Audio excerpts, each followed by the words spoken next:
Hey guys, it looks like I'm about to hit the slopes, but I'm not.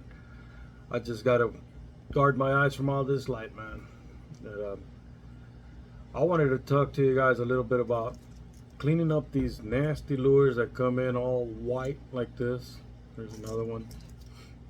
This one's got all that gummy stuff on there too, candle wax looking thing. A lot of guys use blow dryers. Some other people take hot water and run them under. All of that stuff works. I do recommend you making sure that if you're going to do any of those things, make sure that the lure is not going to be one that's going to melt when you start hitting it with that hot gun. This one's an old one, so I wanted to show you real quick. It's an Frantic Antic. And I'm going to take these hooks off real quick. I'm going to show y'all right quick. Here, I'm going to lower this camera so y'all can see what I'm going to do. I'm going to take these screws right out of here, take all the harness off, and then I'm going to show you how we clean them up so that they can go back to looking pretty. Okay, I need something smaller here. Let's see, thinner and smaller, that way. Yeah, there we go. I'll grab that groove without slipping. I'm going to take just a minute here to disassemble this, but it's important that you take that off. The hardware, the harness, the lip. That way you can get a smooth stride with what I'm fixing to show you. And that way you don't have to worry about all the hooks and everything in the way. There's the belly hook off.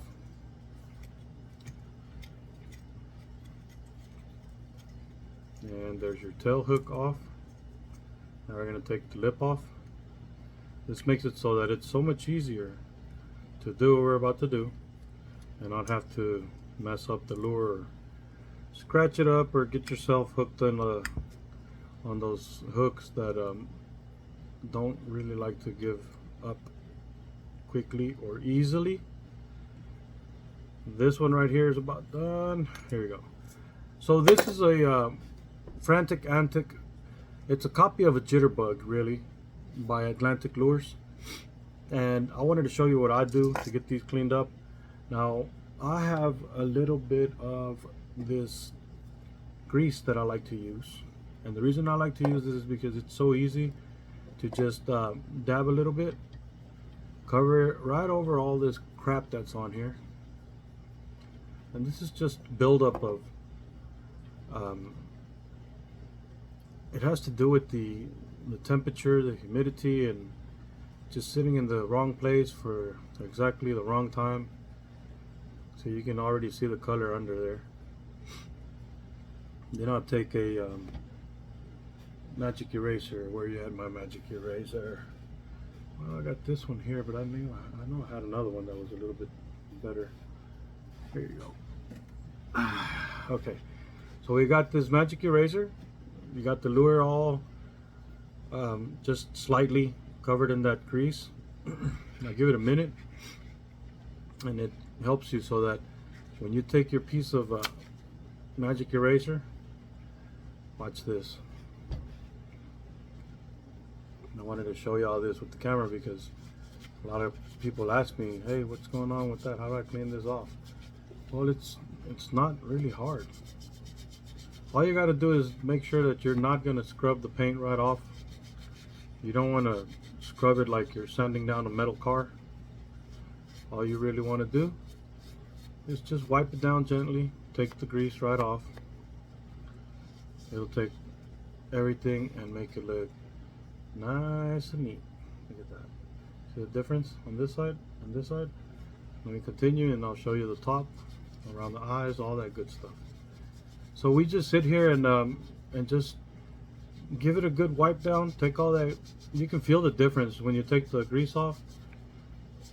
A lot of people use other methods, but I'm going to show you this because I think that it's less of a mess.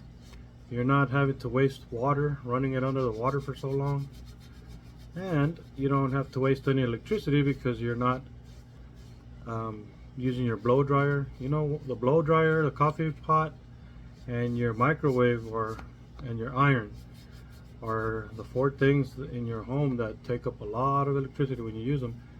And so the hair dryer sitting here, hair drying that sucker for a little while, it's just pointless to me when I could sit here, talk to you guys about this, show you all a little video of how do we do this, and that way you can pick up your lures next time when you see them like this at a flea market or something, instead of walking away thinking, ew, I don't want to mess with that.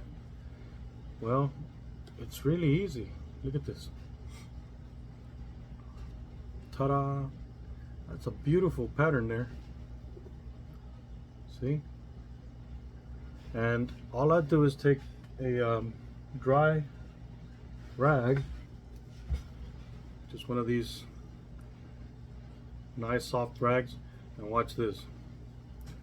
We just take it and tumble it around in there. It's not going to hurt anything, it's not going to scratch up anything because these have a real soft finish.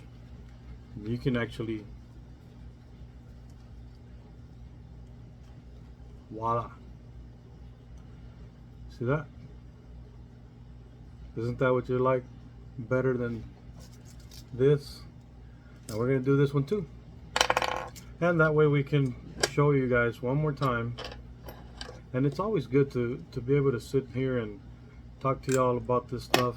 Not because I'm trying to say that I'm always going to be teaching something, you know. It's just, it feels good to know that some of you guys are sitting here watching this video, watching what I'm doing. And then if you didn't have an idea of how you do this, now you do. And then I know y'all gonna go in there and grab a lure that you have sitting in a tackle box somewhere that looks just like this, try it out, and then you're gonna be like, what in the world? And I'll tell you one nice little secret here in a minute, as soon as I'm done with this one, because I think it's important for us to share these type of things so that we all know how to do this. And not just how to do this, but it helps you so that when you're out there looking around at lures and stuff, you can recognize and see the potential of the lure without having to start Googling, oh, how am I going to do this? How am I going to do that? If you watch this video, you'll know. After that, hey, you go out, you find you some lures. When you see them like that, you're going to be able to tell what the potential of that lure is and how easy or how hard it's going to be to remove all this gunk. Now here I am doing the same thing I did a while ago, and it doesn't take a lot. It's just a small little dab. Put it all over. No, it's not going to make your lure go sideways, or you know, it's not going to change anything characteristic wise on the lure. See, you can already see the color there. Take my magic eraser piece, give it a little wipe down, take all that stuff off. Look around the eye right there. See that white stuff there? All you gotta do is follow the curve, and there you go, gone.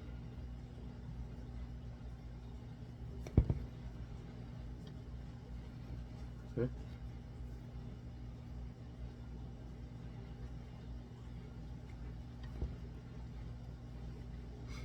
Right here,